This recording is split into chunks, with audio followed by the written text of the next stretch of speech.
আচ্ছা, তুফান, বরবাদ, তাণ্ডব এবং শেষমেশ সোলজার, এই চারটা মুভির চারটা লুকের মধ্যে কোনটি বেস্ট? তো দেখেন দর্শক শ্রোতা, আসলে বেস্ট বলতে কি বুঝি? যেটা সর্বোত্তম সুন্দর, সবচেয়ে আকর্ষণীয়, ওটাকে তো আমরা বেস্ট বলি, ঠিক না?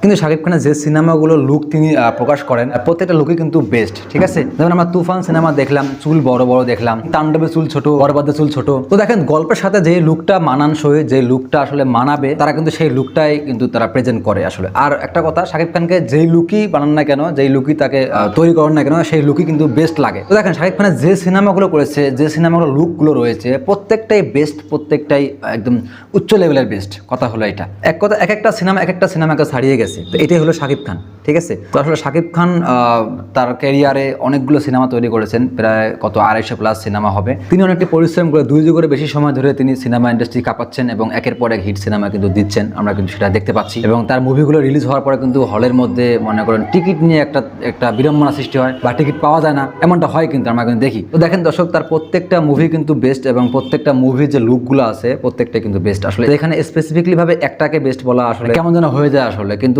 এখানে প্রত্যেকটা সিনেমার প্রত্যেকটা লুকই কিন্তু এক একটাকে ছাড়িয়ে গেছে আসলে, মানে এক একটা এক এক রকম ভিন্ন রকমের বেস্ট আসলে। তো দেখেন এবার ঈদ ছাড়া শাকিব খানের সিনেমা আসতে যাচ্ছে, সোলজার সিনেমাটি। তো এবার দেখবো আসলে সিনেমাটি কতটুকু দর্শক মহলে সাড়া ফেলে। যদিও আমার বিশ্বাস যে শাকিব খানের সিনেমাটা দর্শক মহলে একটা ব্যাপক ধরনের একটা হিট করবে এবং একটা উত্তেজনা সৃষ্টি করবে, কেননা শাকিব খান মানেই তো হিট সিনেমা, শাকিব খান মানেই ব্লকবাস্টার সিনেমা। তো সেই ধারাবাহিকতা বলতে হচ্ছে যে এবার ঈদ ছাড়াও যে সিনেমাটি আসবে সোলজার, এটাও কিন্তু দর্শক মহলে ব্যাপক একটা হিট করবে। এটা আসলে শাকিব তার বিশ্বাস, কেননা শাকিব খান এর আগে যেগুলো সিনেমা করেছে, যেগুলো হিট সিনেমা দিয়েছে, এগুলো কিন্তু প্রত্যেকটা ব্লকবাস্টার এবং সুপার ডুপার হিট হয়েছে। তো সেই ধারাবাহিকতা এটাও হিট হতে পারে বা হবে, আশা করা যায়। তো ঠিক আছে দর্শক শ্রোতা, আপনারা কারা কারা সোলজার সিনেমার লুকটি দেখে আসলে পছন্দ হয়েছে বা আপনাদের কতটুকু ভালো লেগেছে, অবশ্যই কিন্তু আপনারা কমেন্ট বক্সে লিখবেন। এবং আপনারা কারা কারা সোলজার সিনেমাটি দেখার অপেক্ষায় রয়েছেন, অবশ্যই কিন্তু আপনারা সেটাও কমেন্ট বক্সে লিখতে ভুলবেন না। তো ঠিক আছে দর্শক, আমরা এবারের মতো বিদায় নিচ্ছি। সবাই ভালো থাকবেন, আল্লাহ হাফেজ।